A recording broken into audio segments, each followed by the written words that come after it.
Ma, penge piso. Mama, gusto ko yon, bili mo ko nun. Mama, maglalaro lang po kami. Mama, penge pong baon. Mama, pahints po pera may project lang po. Mama, pinapatawag po kayo sa guidance office. Mama, sorry. Mama, honor po ako. Mama, pahingi pong allowance. Mama, pahingi po pang bayad sa tuition. Mama, pasado po ako sa exam ko. Mama, makakagraduate na po ako. Mama, natanggap po ako sa trabaho. Mama, next week mangungupahan na po ako. Mama, singa pala. Mama, iniwan niya ako, bakit ganon?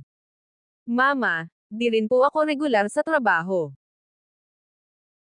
Mama, parang gusto ko na po sumuko. Mama, promote ako.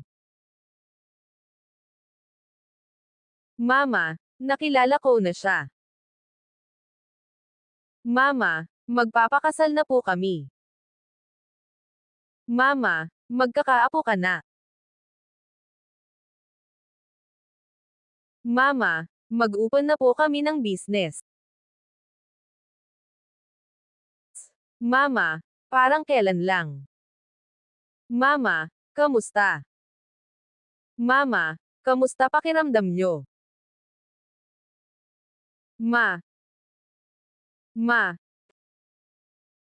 Mama, sumagot man sila sa atin, deserve nila ang palaging naalala. Dahil walang ina na hindi tayo naiisip malapit man o malayo sa kanila.